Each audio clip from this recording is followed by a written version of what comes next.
Hello friends, welcome to our YouTube channel लच for success. दोस्तों देखिए, मॉक टेस्ट लगातार हम लोग लेकर आ रहे हैं आपके लिए। और यह सीरीज 8 होगा और उसका दोस्तों करीब करीब 8वां नंबर ये सीरीज होगा। और दोस्तों मैं बता दूं आपको, यह वीडियो सीरीज बहुत ज़्यादा इंपॉर्टेंट होगी आपके आगामी आने वाले एग्जाम डीआरडीओ एमटीएस के लिए, एनटीपीसी के लिए। और दोस्तों एसएससी में जितने तरह के एग्जाम सीएचएसएल में होने वाले हैं उसके लिए बहुत ज़्यादा इंपॉर्टेंट होगा।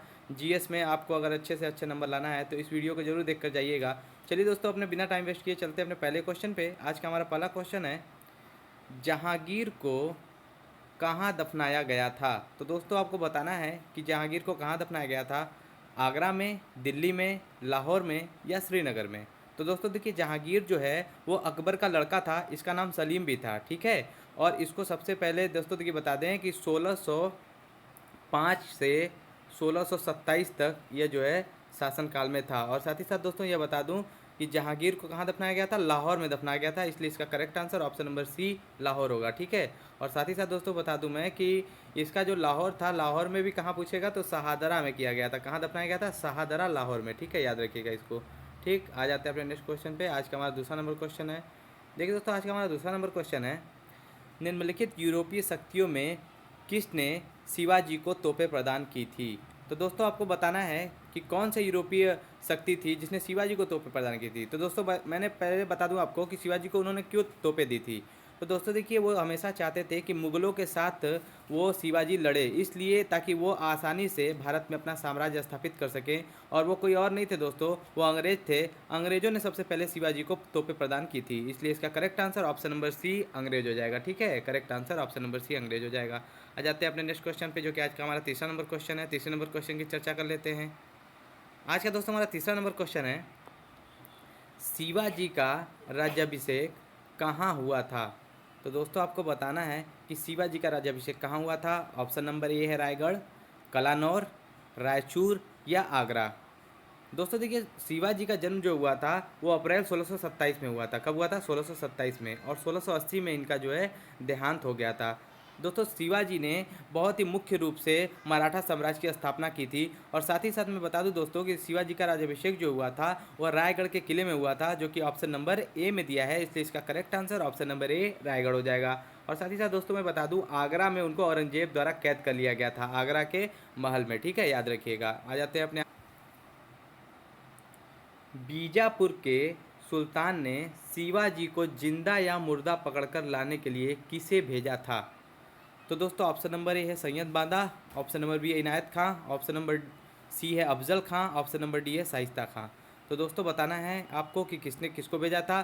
देखिए, बीजापुर का जो सुल्तान था उस वक्त वो यूसुफ आदिल शाह था। कौन था, यूसुफ आदिल शाह।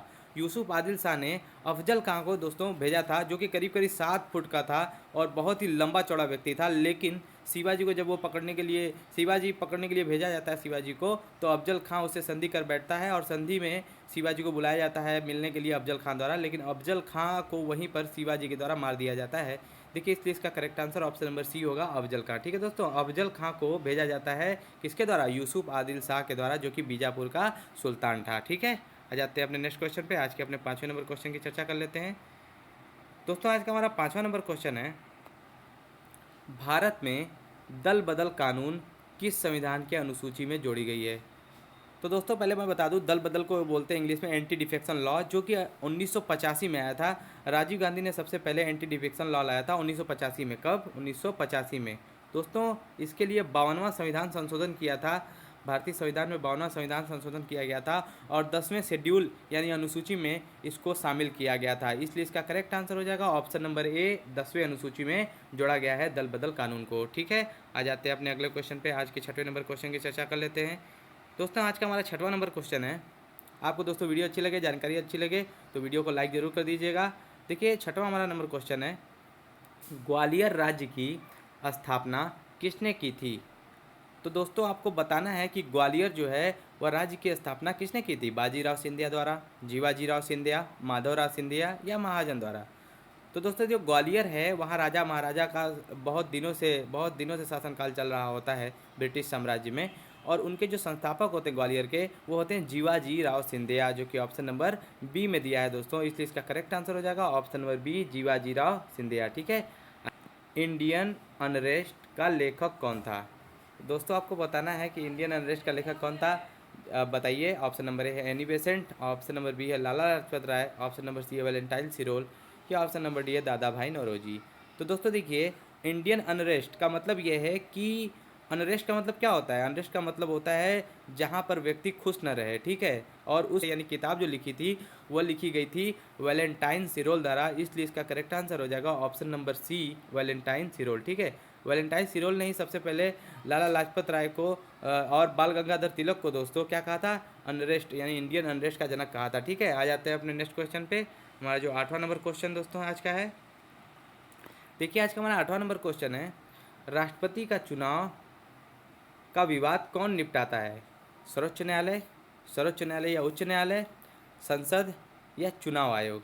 तो दोस्तों देखिए, राष्ट्रपति का जो चुनाव का विवाद है वह निपटाता है सर्वोच्च न्यायालय यानी सुप्रीम कोर्ट ऑफ इंडिया। तो इसलिए इसका करेक्ट आंसर ऑप्शन नंबर ए हो जाएगा, ठीक है। याद रखिएगा, सर्वोच्च न्यायालय को यह अधिकार है कि राष्ट्रपति के चुनाव में अगर कोई भी विवाद हुआ है तो उसका निपटारा सर्वोच्च न्यायालय यानी इंडिया का सुप्रीम कोर्ट करेगा, ठीक है।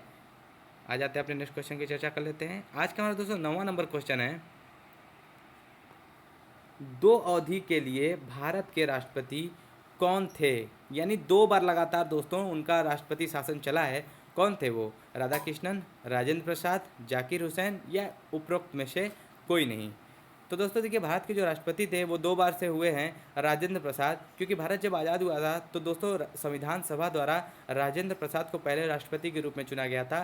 फिर उसके बाद वो दूसरी बार भी चुनाव में 99.3% वोट लाकर जीत जाते हैं, और राजेंद्र प्रसाद सबसे अधिक वोट पाकर जीतने वाले पहले राष्ट्रपति भारत के बन जाते हैं, और जो कि 2 अवधि के लिए भारत के राष्ट्रपति चुने जाते हैं। इसलिए इसका करेक्ट आंसर हो जाएगा option number B, Rajendra Prasad, ठीक है, याद रखिएगा। आ जाते हैं अपने आज के 10वें नंबर क्वेश्चन की चर्चा कर लेते हैं। आज का दोस्तों हमारा 10वां नंबर क्वेश्चन है, निम्नलिखित में से कौन भारत के राष्ट्रपति के चुनाव में भाग नहीं लेता है?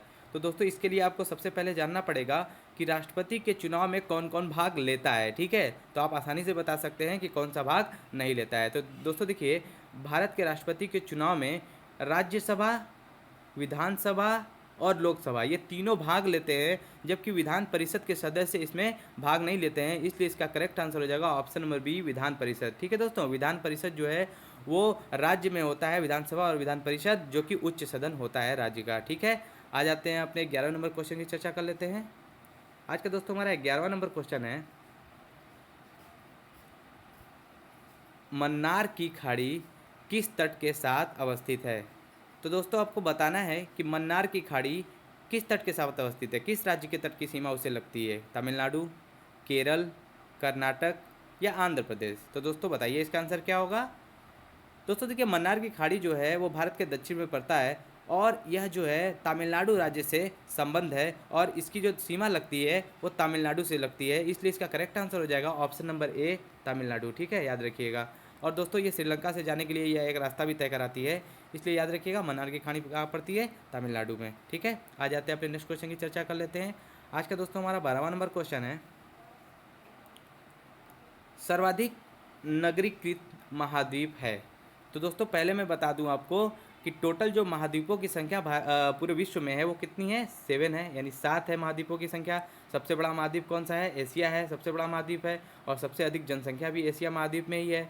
लेकिन दोस्तों इसमें पूछा है कि सर्वाधिक नगरीकृत महाद्वीप कौन सा है, तो इसका करेक्ट आंसर जो होगा वो यूरोप हो जाएगा, क्योंकि सर्वाधिक नगरीकृत जो कंट्री है वो यूरोपियन कंट्री ही है, ठीक है। जैसे कि जर्मनी हो गया आपका, फ्रांस हो गया, ब्रिटेन हो गया, ये सब कंट्री जितने भी आते हैं वो यूरोप महाद्वीप में ही आते हैं। इसलिए इसका करेक्ट आंसर हो जाएगा ऑप्शन नंबर बी, यूरोप, ठीक है दोस्तों।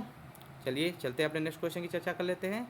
आज का दोस्तों हमारा 13वां नंबर क्वेश्चन है, मिल्क ऑफ मैग्नीशिया किसका नाम है?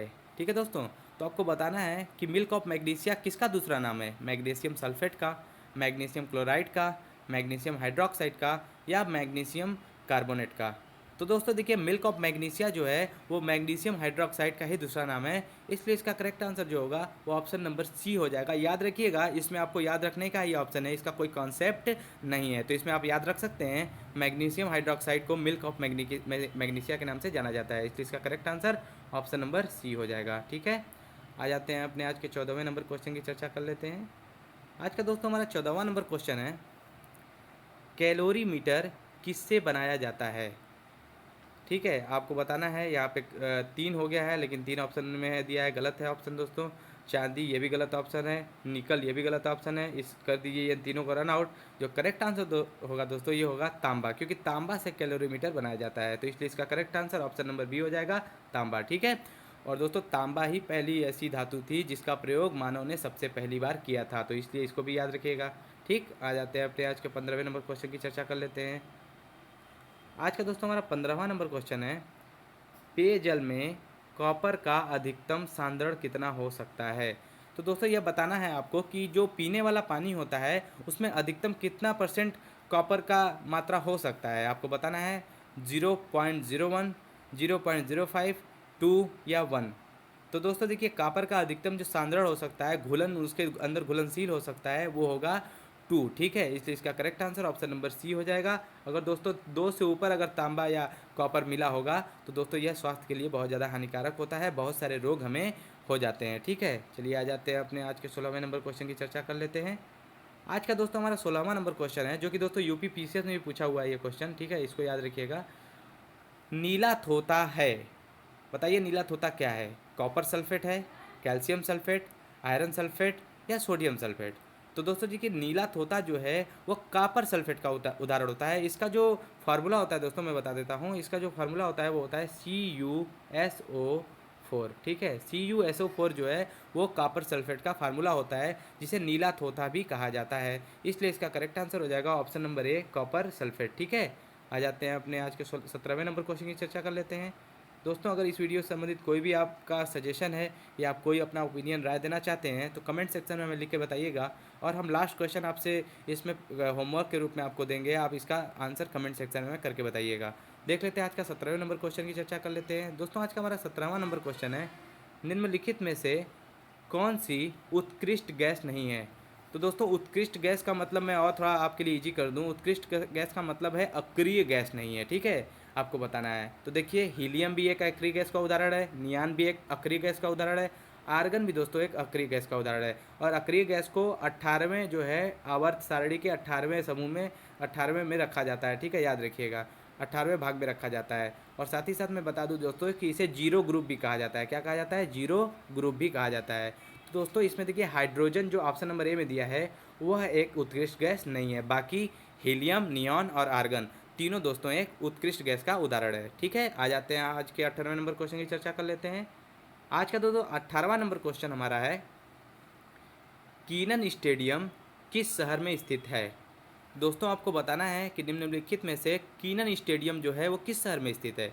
कटक में, रायपुर में, कोलकाता में या जमशेदपुर में। तो दोस्तों देखिए, कीनन स्टेडियम जो है वो मुख्य रूप से आपको पता होगा, जो राज्य है झारखंड, झारखंड के राज्य में एक शहर है जिसका नाम है जमशेदपुर, उसी में दोस्तों कीनन स्टेडियम पड़ता है, जो कि क्रिकेट के लिए फेमस है। दोस्तों ये क्रिकेट बहुत ज़्यादा यहाँ खेला जाता है कीनन स्टेडियम में। यहाँ से आपने सुना होगा नाम महेंद्र सिंह धोनी का, वो कीनन स्टेडियम में बहुत ज़्यादा मैच खेला करते थे। इसलिए इसका देखिए करेक्ट आंसर कीनन स्टेडियम का हो जाएगा जमशेदपुर, जो कि ऑप्शन नंबर डी में दिया है। ठीक है दोस्तों, आ जाते हैं अपने आज के 19वें नंबर क्वेश्चन की चर्चा कर लेते हैं। पहले देख लेते हैं दोस्तों, इससे पहले मैं बता दूं आपको, कटक जो स्टेडियम, कटक में एक स्टेडियम है, आप बताइएगा। ऑप्शन मैं देता हूं आपको। कटक में जो है एक स्टेडियम है, आप बताइएगा इस स्टेडियम का क्या नाम है। आप कमेंट सेक्शन में हमें करके बताइएगा। ठीक है, आ जाते हैं आप आज के 19वें नंबर क्वेश्चन की चर्चा कर लेते हैं। दोस्तों आज का हमारा 19वां नंबर क्वेश्चन है, कोपा कप किससे संबंधित है। तो दोस्तों देखिए, बहुत सारे कप बार बार एग्जाम में पूछे जाते हैं, जैसे कि ईरानी कप पूछ लेता है कभी कभी आपको आईसीसी चैंपियन ट्रॉफी पूछ लेता है किससे संबंधित है। तो दोस्तों इसी तरह इसमें पूछा है कि कोपा कप किससे संबंधित है, हॉकी से, फुटबॉल से, टेबल टेनिस से या क्रिकेट से। तो दोस्तों देखिए, कोपा कप जो संबंधित है वो संबंधित है फुटबॉल से, इसलिए इसका करेक्ट आंसर हो जाएगा ऑप्शन नंबर बी, फुटबॉल। ठीक है, कोपा कप किससे संबंधित है? फुटबॉल से संबंधित है।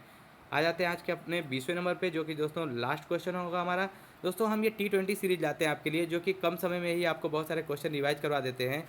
तो दोस्तों आप इस क्वेश्चन का आंसर हमें कमेंट सेक्शन में दीजिएगा, हम क्वेश्चन आपके लिए पढ़ देते हैं। दोस्तों आज का क्वेश्चन 20वां नंबर है, मानव शरीर में संक्रमण को रोकने में मदद करने वाला विटामिन है। दोस्तों कौन सा ऐसा विटामिन है जो मानव शरीर में संक्रमण को रोकता है? तो बताइएगा। ऑप्शन नंबर ए है vitamin A, vitamin B, vitamin C या विटामिन डी। तो दोस्तों कमेंट सेक्शन में इसका आंसर करके बताइएगा। आपको यह वीडियो कैसी लगी आप ज़रूर हमें कमेंट सेक्शन में बताइएगा। तब तक के लिए मिलते हैं अगले वीडियो में। दोस्तों धन्यवाद।